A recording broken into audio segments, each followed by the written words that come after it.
दोस्तों जैन, मैं हूं शम्स तबरेज़ और आप देख रहे हैं टाइम्स मेल। हमारे तमाम दर्शकों को ईद अल अज़हा की बहुत बहुत मुबारकबाद। लेकिन हम एक ऐसे मौजू पर डिस्कस करने के लिए मौजूद हैं जिस पर डिस्कस करना बहुत ज़रूरी है। ख़ास तौर से इस देश में अल्पसंख्यकों की पहचान से जुड़ा मुद्दा है और ख़ास तौर से इस देश में आज़ादी के साथ अपने त्योहारों को मनाने वालों का मुद्दा जुड़ा हुआ है और ख़ास तौर से अपनी निजी आज़ादी के बारे में भी एक बहुत बड़ा सवाल उठता है कि क्या आज के दौर में एक अल्पसंख्यक होते हुए, क्या आज के दौर में एक मुसलमान होते हुए इस देश का नागरिक अपने त्योहारों को मना सकता है। आप गौर करिए कि पूरे देश में किस तरह से अलग अलग तरीके से प्रोटेस्ट हो रहे हैं और किस तरह से अलग अलग विरोध किया जा रहा है बकरा ईद के मौके पर, कुर्बानी पर।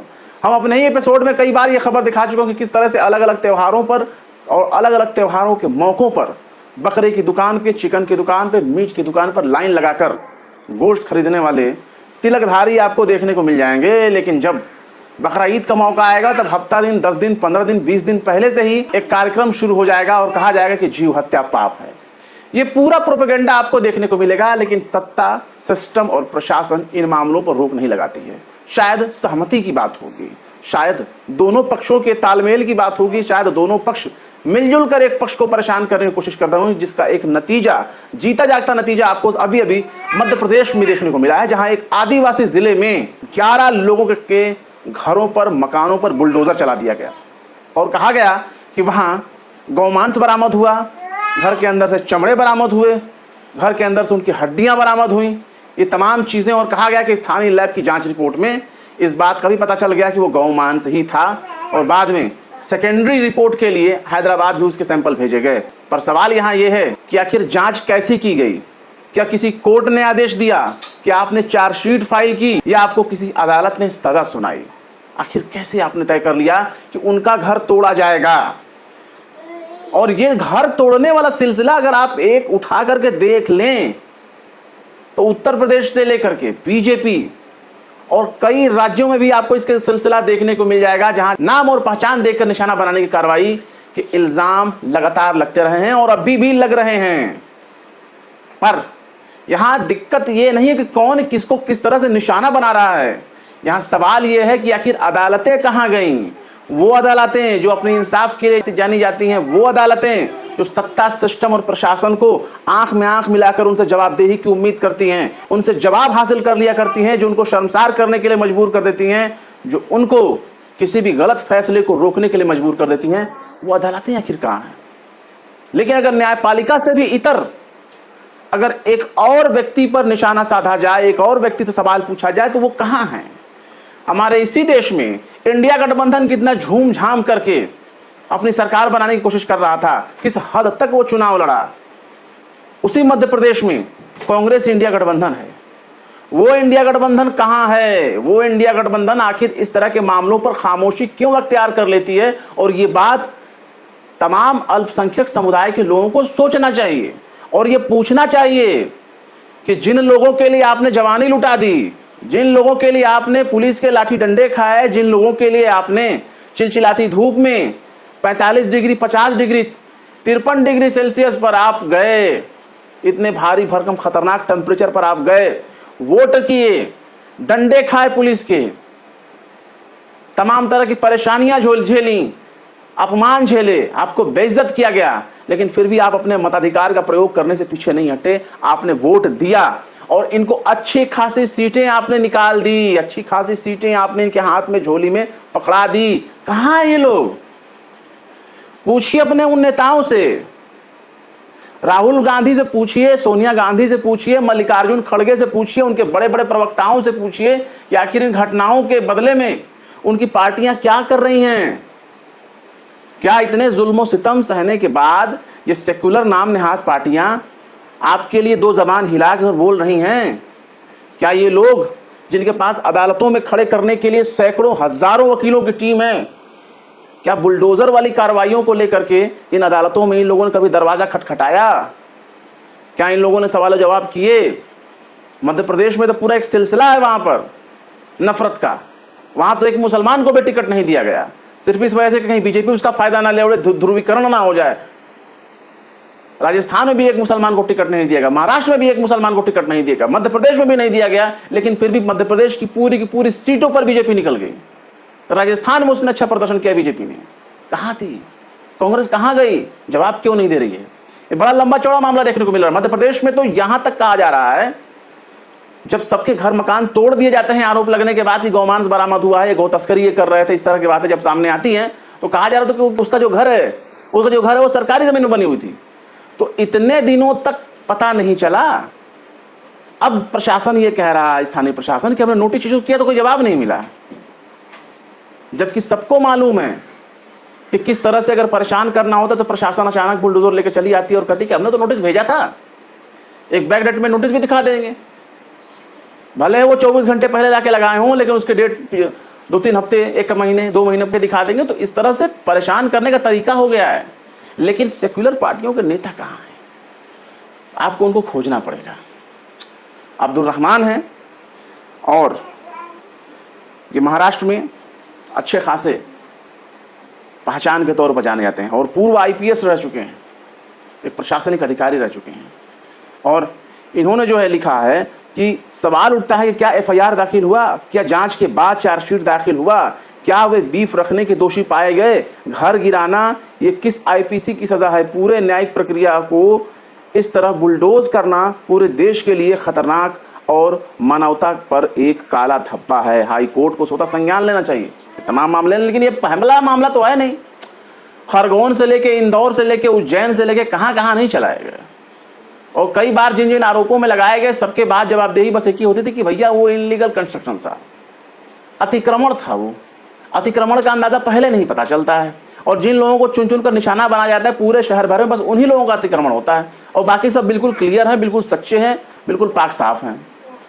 सरकारी जमीन पर घर बनाया गया, ये दावा कर रही है पुलिस कि सरकारी जमीन पर बनाया गया। भाई साहब, कहां सरकार सोई थी? सरकारी जमीन पर घर बन गया और बन के तन भी गया।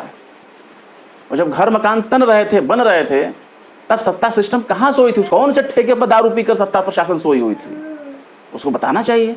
लेकिन कार्रवाई एक तरफा हो रही है, बहाने तमाम लगाए जा रहे हैं। इस मामले में असदुद्दीन ओवैसी ने बहुत ही चुपता हुआ तीखा सा सवाल पूछा है, जिसका जवाब नेताओं को देना चाहिए और पूछा जाना चाहिए कि आखिर इस मामले में वो क्या कर रहे हैं, उनका नजरिया क्या है। अगर वो जवाब नहीं देते तो अगर आपके ये दरवाजे पर नजर आए तो इनको बाइकाट करिए और इनको दुत्कार करके अपने दरवाजे से भगाइए। कि खबरदार, तुम अगर सिर्फ हमसे वोट लेने वाला बंधुआ मजदूर समझ रहे हो तो हम आज के बाद तुमको वोट नहीं देंगे।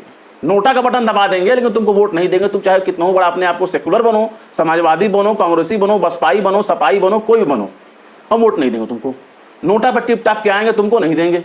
लेकिन असदुद्दीन ओवैसी ने जो बातें की उस पर गौर करिए। इन्होंने कहा है कि जो काम पहले भीड़ करती थी वो काम अब सरकार कर रही है। मध्य प्रदेश सरकार ने कुछ मुसलमानों पर इल्जाम लगाया कि उनके फ्रिज में बीफ था और 11 घरों पर बुलडोजर चला दिया। ओवैसी साहब ने बातें कही थी और ये तमाम बातें बकरीद से एक दिन पहले उन्होंने कही थी। इसके अलावा एक और ट्वीट उनका आता है, उन्होंने वो लिखते हैं कि चुनाव के नतीजों से पहले और बाद में भी घर मुसलमानों के ही तोड़े जाते हैं, कत्ल मुसलमानों के ही होते हैं। जिन्हें झोली भर भर के मुसलमानों का वोट मिलता है वो क्यों चुप है? ये सबसे वाजिब सवाल है। राहुल गांधी, सोनिया गांधी, प्रियंका गांधी, मल्लिकार्जुन खड़गे, ये इंडिया गठबंधन के जितने गोलबंदी वाले लोग हैं, ये आखिर कहाँ हैं? क्यों इनकी ज़बानें खामोश हैं? क्यों नहीं उस पर सवाल उठा रहे? लेकिन सवाल कैसे उठाएंगे? इनके अपने राज्यों की हालत खराब है। हिमाचल में देख लीजिए, वहाँ गेरुआ टोला बिल्कुल तांडव कर रहा है। आए दिन वहां नाम और पहचान के आधार पर मुसलमान को पीटने के आरोप लगते रहते हैं। और हिमाचल में किसकी सरकार है आप देख लीजिए। मैंने अपने इसी चैनल पर, इसी टाइम्स मेल पर आपको हिमाचल प्रदेश की वो खबर भी हमने दिखाई थी जिसमें एक मजार को ही पूरा तोड़कर वहां दिया बाती की जाती है और बताया जाता है कि एक मंदिर हो गया है और सत्ता पुलिस प्रशासन एकदम खामोश रहती है उस वक्त। किसकी सरकार? हिमाचल में सुखविंदर सिंह सुक्खू की सरकार, कांग्रेस की। लेकिन अगर आप कर्नाटक में देख लें, वहां भी गेरुआ टोला उत्पात मचाता रहता है। अभी नई नवेली जो सरकार बनी तेलंगाना में, कुछ महीने हुए, तेलंगाना में तो पूरा दंगा हो गया मेडक जिले में। और मेडक जिले को लेकर के राजा सिंह किस तरह की बातें बोल रहा है, किस तरह का भाषा बोल रहा है। कहाँ है कांग्रेस के राहुल गांधी, राहुल बाबा, सोनिया माई, प्रियंका दीदी, प्रियंका बहिनी, कहाँ है ये लोग?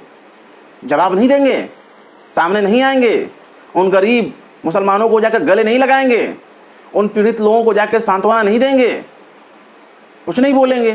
क्यों नहीं बोलेंगे? क्योंकि ये सत्ता के लालची लोग हैं।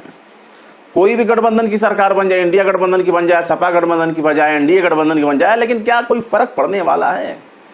इस देश के सत्ता सिस्टम जो अपनी आंखें धर्म की चादर से ओढ़ चुका है और ओढ़ चुका है, वो समाज में रहने वाले तमाम सियासी पार्टियां जो अपने आप को समाजवादी कहती हैं, जो अपने आप को बसपाई कहती हैं, जो अपने आप को कांग्रेसी कहती हैं, कहाँ हैं वो? क्यों खामोश हैं? बोलना चाहिए, प्रदर्शन करना चाहिए, नहीं हो रहे हैं। आखिर आप अपने कीमती वोट को ऐसे लोगों को क्यों देते हैं? अभी तो जुमा 4 दिन भी नहीं बीता ढंग के कि आप ये कह सकें कि हमने कांग्रेस को वोट दिए बहुत ज़माना हो गया। अभी हाल ही में मुसलमानों ने जमकर इंडिया गठबंधन को वोट दिया।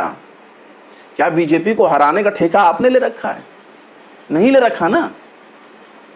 तो ये कुछ भी कहें, आप इनको मत दीजिए वोट। ये आपके दरवाजे आए, इनको हाथ जोड़कर विदा कर दीजिए। ये घर तोड़े जा रहे हैं। उसी महाराष्ट्र में खबर आती है, उसी महाराष्ट्र से रिपोर्ट आती है कि महाराष्ट्र में एक बकरे के ऊपर RAM कैपिटल लेटर में RAM लिखा गया। कहा गया कि वो राम लिखा हुआ था बकरे का, और वो कुर्बानी के लिए लाया गया। जिस दुकानदार के पास आया वो दुकानदार भी मुसलमान था। धार्मिक भावनाएं आहत करने के इल्जाम में दुकान को सील कर दिया गया। उन दुकानदार और उनके लोगों को गिरफ्तार कर लिया गया। आप ये बताइए, उस बकरे के पीठ पर राम जिसने भी लिखा, क्या वो बेचने वाला मुसलमान था? क्योंकि वो तो खरीद करके मार्केट से ला रहे हैं, गांव देहातों से ला रहे हैं, जहां जराए हो सकता है वहां से ला रहे हैं। वो खुद को पाल कर तो अपने यहाँ राम लिखा नहीं। लेकिन इसके बावजूद भी छानबीन करने के बजाय सीधे यहाँ तक बात आ रही कि उसका लाइसेंस भी रद्द कर दिया जाएगा। कौन सा वो दोषी पाया गया? राम लिखा है, कोई बात नहीं। यहाँ सवाल होता है क्या करो उस बकरे का आप क्या करेंगे? क्या उस बकरे को किसी सिंहासन पर ले जाकर बैठाएंगे? उस बकरे को आप किसी के बेडरूम में ले आकर सजा कर बैठा देंगे, ले भैया ऐसी कमरा है, यहीं पे तू सो, यहीं तू भूसा सानी खा, यहीं पे तू फिट फाट रहे? क्या करेंगे आप उसको? अंत में उसको तो ज़िबा ही होना है, अंत में उसको मरना है, जीव हत्या होनी है उसकी, चाहे वो हिंदू के जरिए हो चाहे मुसलमान के जरिए हो। जानवर का है तो उसका आप क्या करेंगे? लाइन लगा के खाने के वक्त में तो हो जाती है। इस देश में गवाह है, इस देश में रिपोर्ट से पूरे, इस देश के मंदिरों में पूजा के में प्रसाद के तौर पर जानवरों की बलि दी जा रही है, बलि दी जाती है। प्रसाद मिलता है जानवरों के मांस का, वही मांस उनको प्रसाद में दिया जाता है। इस देश में, जिस देश में 80%, 89% आबादी जो है वो मांसाहारी हो, उसमें मुसलमान कितने प्रतिशत है? जो बाकी जो लोग खा रहे हैं उन पर जीव हत्या का मामला क्यों नहीं बन रहा है? मुसलमानों के यहाँ खाने के लिए जीव हत्या के राग अलापे जा रहे हैं। मेंढक जिले में क्या हुआ था? अब वहाँ कितना प्रशासन कार्रवाई कर रहा है? ये दुनिया के सामने है। और इसके लिए आप सिर्फ बीजेपी को दोष नहीं दे सकते, इसके लिए आप उन सियासी लोगों को जिम्मेदार ठहरा सकते हैं जो लोग आपको जो है शिकार का गोश्त समझते हैं, लूट लेना आपको चाहते हैं, और चाहते हैं कि आपको, आपके वोट को, आपके पूरे परिवार खानदान के वोट को ये हासिल कर लें। क्योंकि ये मौका आने पर टोपी लगा सकते हैं, मौका आने पर आपके साथ 2 रकात मस्जिद में नमाज पढ़ सकते हैं, मौका आने पर रोज़ा इफ्तार में बैठ कर दुआ मांग सकते हैं, दिन भर ठूस ठूस कर खा सकते हैं, इफ्तारी बैठ कर खोल सकते हैं। ये ऐसे बहुरूपिये लोग हैं, और ऐसे बहुरूपियों को आप पहचानिए अपने बीच में। चाहे मामला यूपी का हो, चाहे बिहार का हो, चाहे मध्य प्रदेश छत्तीसगढ़ का हो, चाहे दक्षिण का तेलंगाना का मामला हो, आप पहचानिए और अपने नेताओं से पूछना तो शुरू करिए। आप जबान नहीं खोलेंगे तो आपको देश से निकाल दिया जाएगा। CA NRC का खतरा जो आपके सर पे मंडरा रहा है वो सिर्फ बीजेपी उसके लिए जिम्मेदार नहीं है, जिम्मेदार ऐसी पॉलिटिकल पार्टियां भी हैं। तो आप गौर करिए, अपने आसपास देखिए माहौल को। जो आपके हिंदू भाई हैं उनके साथ अपने ताल्लुकात अच्छे रखिए, लेकिन इन पॉलिटिकल पार्टियों को आप जवाब दीजिए, जैसे भी हो इनको जवाब दीजिए, इनसे सवाल करिए। फिलहाल क्या कहेंगे इस खबर के बारे में कमेंट बॉक्स में जरूर बताएं। फिर मिलते हैं किसी और वीडियो में एक नई खबर के साथ। शम्स तबरेज़ को दीजिए इजाजत। जय हिंद। अगर अभी तक आपने हमारे चैनल टाइम्स मेल को सब्सक्राइब नहीं किया है तो जल्दी से सब्सक्राइब कर दें और बेल आइकन भी प्रेस कर दें।